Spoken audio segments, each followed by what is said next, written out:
please welcome back to Music on Stage the co-writer, co-directors of Warfare, Ray Mendoza and Alex Garland, and Will Poulter.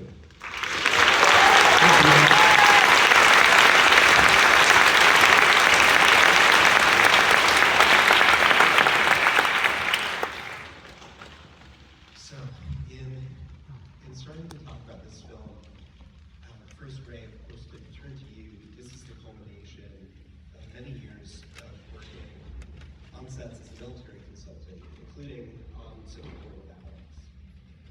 But I have read that you started to think about this story while you were on active duty, how you would tell it. Why was this a story that you had to tell, and what were the challenges in pushing it forward? Yeah, so obviously the reason is why I had to tell it was because Elliot doesn't remember, which I spoke about before. And over the years, Elliot would send emails, and I think in literary form, it was hard for him to construct it. And oftentimes in the Navy, when we do our reports, it's very linear. So just take my perspective and the other person's perspective. They don't put much effort into slotting all of our memories together. So for Elliot, he does not recall the incident. We were all there. I know what color it was, what it smelled like, what it looked like, the temperature, but he does not recall that. So there's a bit of frustration for him. It was hard watching him be frustrated with that kind of void in his memory. Yeah, that was kind of the driver behind it. The difficulties, being that it's a very traumatic event for me, Elliot being my friend. Often in combat, when you're seeing kind of the worst of humanity, but you also see the best of humanity, but you see a lot of bad things. So to function, some of us, I would say most of us, that are in combat, you have to compartmentalize it. And you push it down, because you can't really function. You're trying to think about it.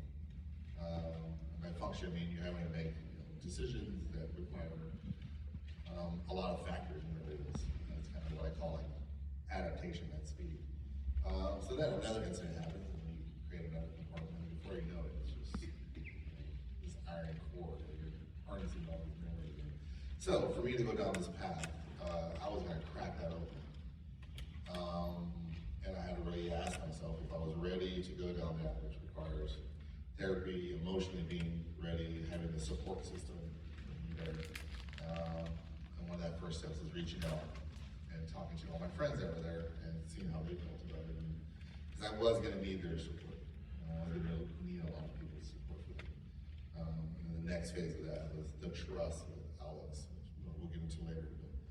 But building that trust kind of started to scratch the surface of that on Civil War. Yeah, those were the initial challenges. Thank you. To ask then a little bit more about the breakdown of responsibilities on set, the writers and the directors between you and Alex, could you talk a little bit about that specifically as well in terms of working with the actors and how that process was refined and worked on set? Yeah, it's a two-part process, but if you wouldn't like speaking to your specialty, or the other thing is your specialty. In regards to this, yeah, your responsibility, add on the kind of stuff.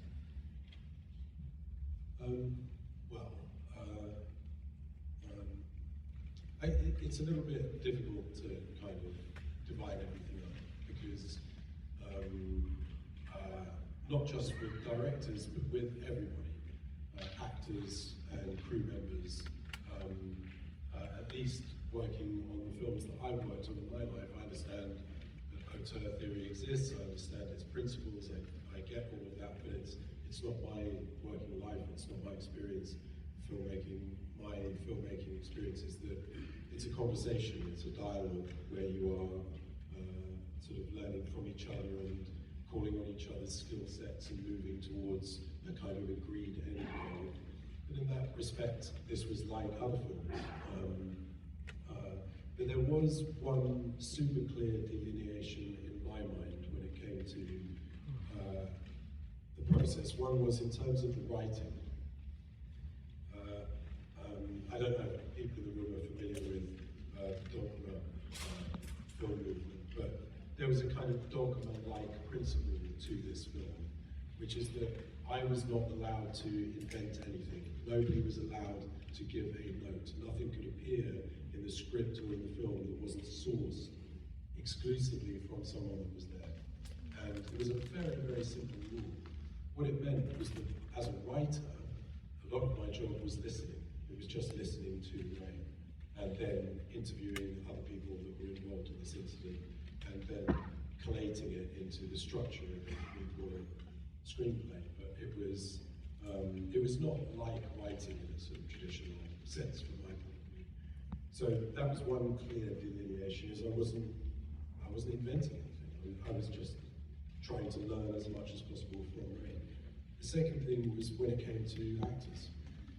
Will attest I was a useless director because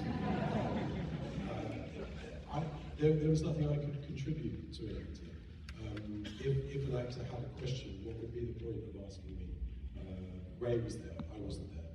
And I was concerned with other areas, I would say. So when it came to, in a way, the transmission of the emotion that we see on the screen, which is really through performance, I was quite recused from that. I had nothing to contribute. So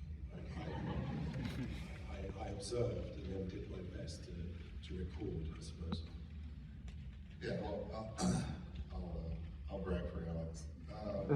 So I think the way, I think that's your question, like if I had to give an answer of how this was split up, I think, and it was really out of necessity for speed and making our days was really being efficient and rolling with it. But it was his technical expert with the lenses, which I learned a lot from early on. I was just like, hey, how are we going to capture this moment? There's not a lot of dialogue, as you notice, at least narrative to explain what the relationships were, which we did through like looks and just subtext.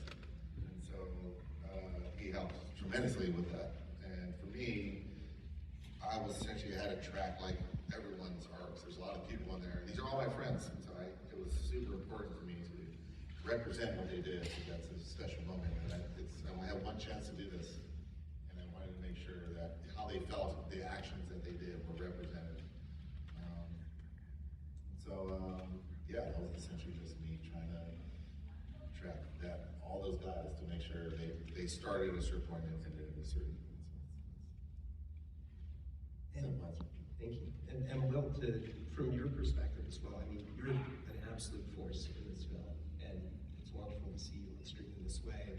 It's so clear that you and the actors had this deep brotherhood that you had developed, I understand, over the course of the 3-week boot camp. And that was, there are many things that you learned over that boot camp, and I know that you even had nicknames and call signs that you made for each other. What did they call you? Starting off with the easy ones. They call me Daddy, which... Can you tell us why? I think that was more because I was sort of bugging guys about, like, whether they'd taken lunch yet and whether they knew what day laundry was, and very kind of like basic things like that. I think more than anything else, yeah. There was also a command structure that was in place on the film that reflected the way that the Navy SEALs operate as well. Could perhaps Ray talk a little bit about that command structure and what that brought to your relationship as actor-director? I'll start off and you can go into depth on it if you don't mind. So right off the bat, there was 2 leadership roles, 3. So it'd be Will, Charles Mountain, and Joseph Lynn. And essentially the hierarchy I created is I don't want anyone coming up to me asking me questions on time, what they needed, where we're going to be, what time's lunch. I don't want to hear any of that shit. That's you guys. If there's a problem, let me know, and we'll figure it out. But I essentially gave them the reins. Like, you run it how you want to run it, but it's on you. If you're late, I'm going to fucking come to you and I'll be really fucking pissed. So, they ran, they took on this responsibility. And that was a part of the process. I wanted for them to experience the burden of leadership, especially a bunch of young men with fucking testosterone going through the roof. And so, like, fucking good luck with that. I've been there. And so that was just a part of it, having to manage not only what he needed to do as portray Eric in the film, but I wanted that I don't know how overwhelming it was, but just the amount of time that we had, I just wanted to expose as much of the culture of it, not just the character, but like the culture of that and having to make leadership decisions. So, yeah. I would say that so much of what you see is sort of non-traditional, breaks with convention in terms of how stories are told and how films are made, and so that called for a kind of unconventional pre-production and a very different sort of preparation style for all of us as actors. And I think we had a huge amount of respect and reverence for both Alex and Ray as individuals, but more so than anything else, the story and kind of what it stood for. And something I latched onto early was this concept that Alex ran by me, which was that our understanding of war and stories of this nature have been informed by kind of Hollywood grammar up until now. And that is to say that our understanding of these environments and these experiences are informed by what we've seen on screen. And so how do we contribute something different? And so that meant the whole process had to be different, and we couldn't really approach it traditionally or like actors would, and that made our job easier. I think if we'd gone about it in a way where we weren't a team before we were individuals, or if it was a lot of time in the trailers, or if we were being kind of spoken to as actors, or we weren't sort of accountable for ourselves as a unit, I don't think we'd have a much tougher time trying to execute what we executed. And to hark back to what Alex said earlier, it required the crew and the cast to kind of operate as one and all sort of rely on our individual strengths, but really pull together as a unit. And I think the respect that we had both for the story and these two gentlemen meant that everyone was just willing to push themselves as far as they possibly could, and while constantly remaining aware of the fact that the story and its social impact is going to be far greater than anything else. Thank you. To ask a little bit more about that social impact, Ray, you said elsewhere that you hope that this film, this type of approach of filmmaking can act as a bridge for communication for veterans who come back and might struggle to articulate through something like this, what it is that they went through. That process of readjusting to civilian life is a battle for many veterans, which is why the VA is one of the largest providers of mental health care in the United States. Especially in this moment as the VA is facing 80,000 planned layoffs. It seems so important that civilians understand and sense a certain duty of care towards veterans, towards service people. Can you discuss the importance of giving veterans a voice through storytelling like this? yeah, absolutely. I think a lot of friends, and to include myself, I think you first have to kind of understand what's going on with you, which comes through therapy. I think through understanding, that's how you can know it. I didn't have a vocabulary. I had to really learn. I have a lot of veterans have, there's the veteran and there's the loved one. You have the veteran wanting, or even the active duty military individual, wanting to explain something that they either don't understand or don't have the vocabulary to describe it. And you have the loved one who is desperately wanting to help and wants to be there. So there's a gap there, and that's essentially what this is. I think in other films, it just depends on what they focus on, and that I wanted to focus on the idiosyncrasies of a gunfight, the confusion, the sounds, the rapid decision making that is required, being afraid and having to make a decision. And that's what courage is, right? It's not just always being a hero, it's moving forward in spite of fear. I think that's, if it could just be like, hey, there's this scene where, Will, which did an excellent job, it's like, it was a fine line that wanted to make sure that people understood that he was being concussive and not being a coward. And in combat, you can be judged very easily for that. And And so there's things like that. It's like, hey, this is like, that's what I experienced when I was either blown up or overwhelmed with violence. Your body goes into a fight or flight kind of mode. So, yeah. If it's for the veteran, it could be an example for a voice, and even for, I wanted to raise questions. If you have a question of like, why were you there, or why didn't you guys do X, Y, and Z? I welcome those questions. I may or may not have an answer, but it should raise questions for a lot of things, whether it's healthcare or why aren't veterans being taken care of, or whatever it is. Right? It should be a conversation piece. It's not so much about, I think it ends up being kind of organically an anti-war film because of the violence, but there is no political message for it other than I want it to be a conversation piece. Thank you. And to ask about, one aspect of production that this audience just really experienced, this is such a sensory experience, and I know that you shot chronologically going through that process. I'm curious if you can talk about the experience of that, especially in terms of putting this all together with sound design, with a lot of practical effects, a lot of real explosions. What was that like for all of you to really go through on set and to kind of feel the elevation of the situation worsens? Who's that to? It's to all three of you. Who's first? Alex, you're first. Volunteer. I always try to shoot in sequence. Obviously, films sometimes can't do that. I always try to do that. What it was like to do that on this film was very intense, very strange. It was a 5-week shoot, which is a short shoot, I would say. Like often films are 10. Sometimes a big movie might be 16 weeks or 18 weeks. This was 5, so it's very quick. What that is like when you are shooting in sequence, in addition, shooting in sequence on a film set, which is really constructed to be less like a film set and more like a location. So we had a house you could walk in and around, and a street you could walk up and down, and what you would see out of the window would be the thing you'd see out the window. You walk out the door. It's essentially a location that we built. Then you take this hour and a half of more or less real time, apart from a coda, or not a coda, a sort of introduction at the beginning.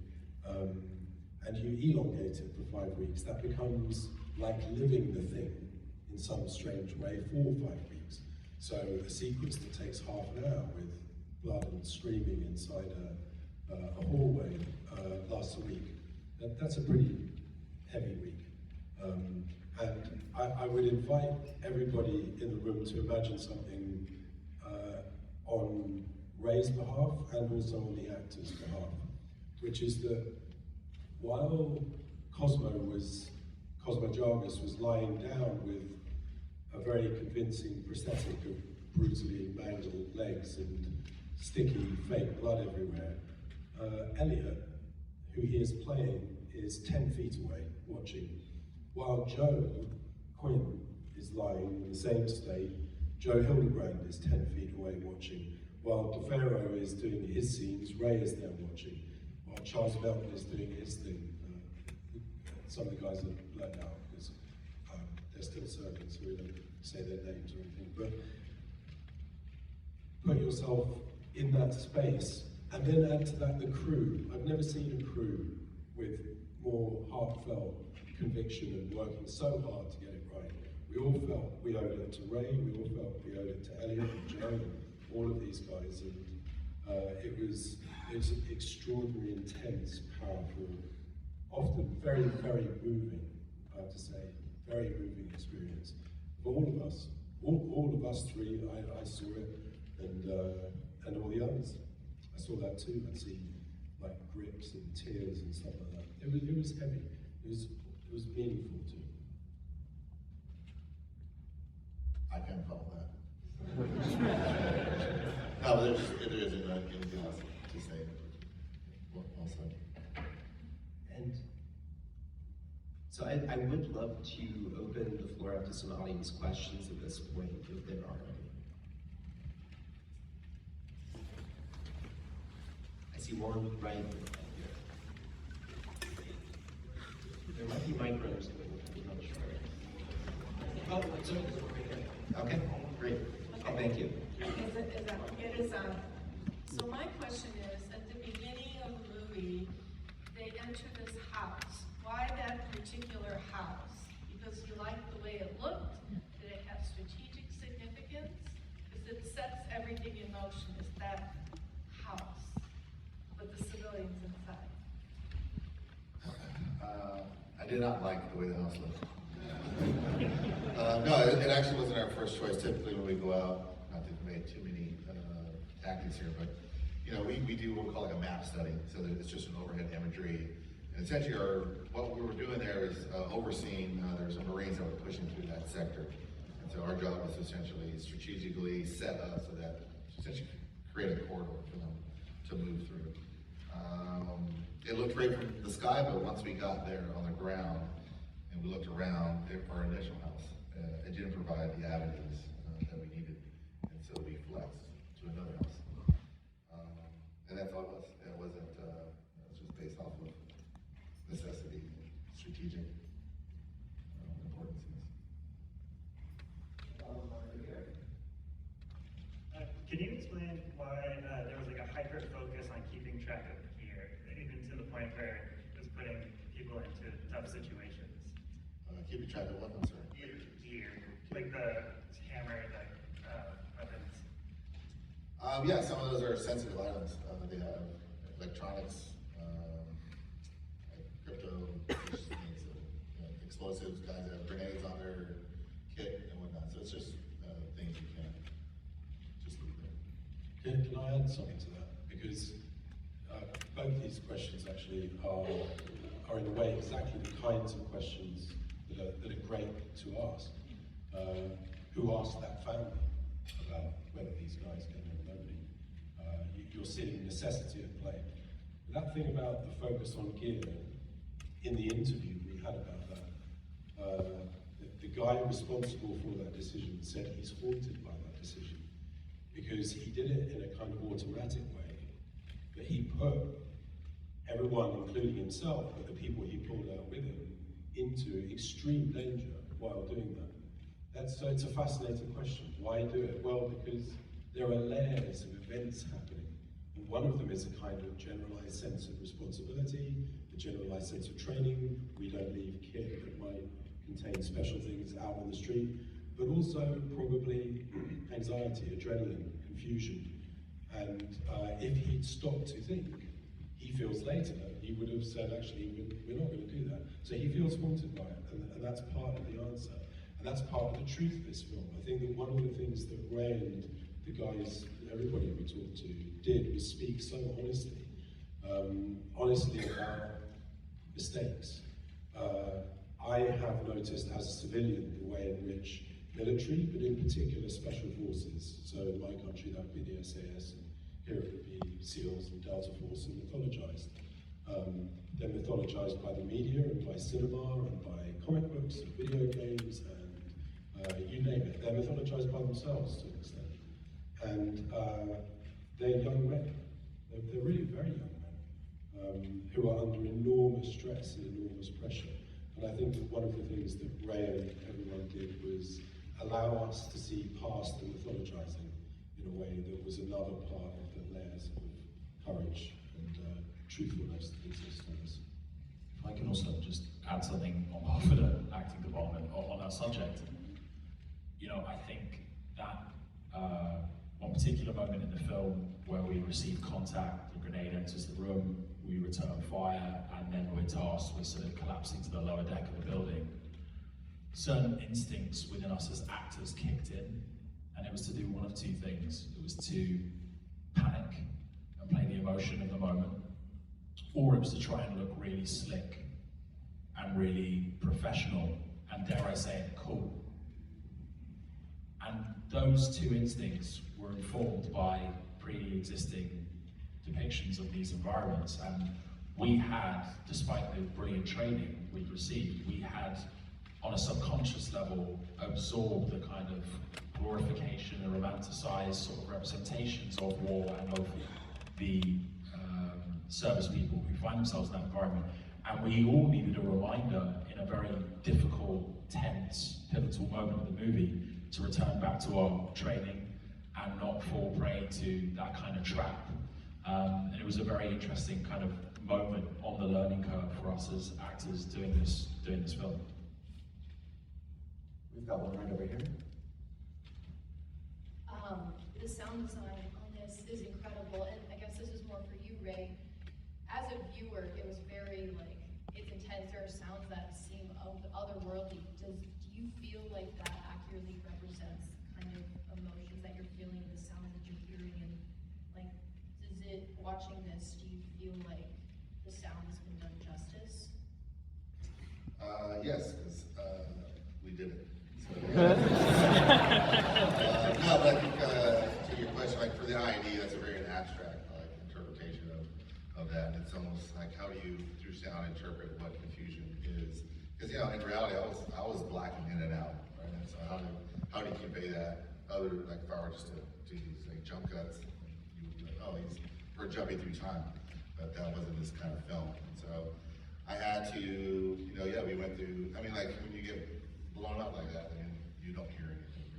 Your hearing goes. And there's a lot of sensory confusion. Your equilibrium's off. So it's very confusing. So I think just like that, I just wanted this kind of surreal, out of body, just confusion.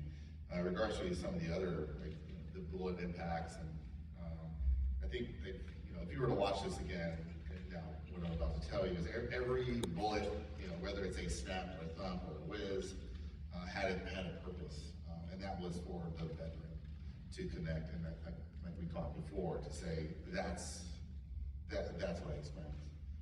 So I had to really focus in on that. I didn't want to misrepresent that. So everything was motivated. If you see a gun, Kit Connor was amazing on the machine gun, amazing actor. When you see him shift that gun over, it's for a reason, because he's getting shot at. So yeah, sound design, not only was it what kind of sound, but even how and when I was using each specific sound. We've got time for one more. It's the same room right here. Hello, I just wanted to thank you guys for being here, and the movie was really great. Mr. Garland, I'm a big fan of your work. My question is for Mr. Mendoza. You kind of touched on this a little bit, especially in the previous question, but what was sort of the process for translating a first-person experience into something cinematic and from an outside perspective? What was the experience, or What was the process of translating it into something Sure. Well, a lot of it was these guys, and this will be kind of a long answer, but a lot of these scenes we did were very extensive. They were almost like miniature plays. Even in the rehearsals of that, a lot of times I would leave that to the leadership of Will and Charles, and we would block it out, and they're like, all right, Alex, we'll be back in an hour. And then we kind of see what they came up with. And they had they did an amazing job. I can't talk about it enough, how proud I am of them. But essentially we got it down to, there's a lot of big word we use a lot. The question was is this concurrent? There's multiple things happening at once. So I use this example a lot. Is if you go into a party and it's really loud, and at first it could sound like white noise. But if you looked around and focused in on a group of people talking, you will start to hear what they're talking about. And then you're like, oh, what are they talking about? And so that's kind of what it ended up being. So it was concurrently multiple things going on. So we kind of had to shift around the room and shift the camera, which is essentially us focusing in on what was going on, whether it's me talking on the radio, Will talking on the radio. There's probably a scene where you see 3 back-to-back radio communications, and those are all happening simultaneously. And that's just how it was in the whole film. It was just these plays, and these really long blocks to allow them to explore it. And, they figured out a lot of it. It was amazing to watch, and it would come back. And they did a lot of the heavy lifting for us. It took a lot of conversation ahead of time. But them as a group, it's it was amazing. That's all the time we have. Can we get one more round of applause?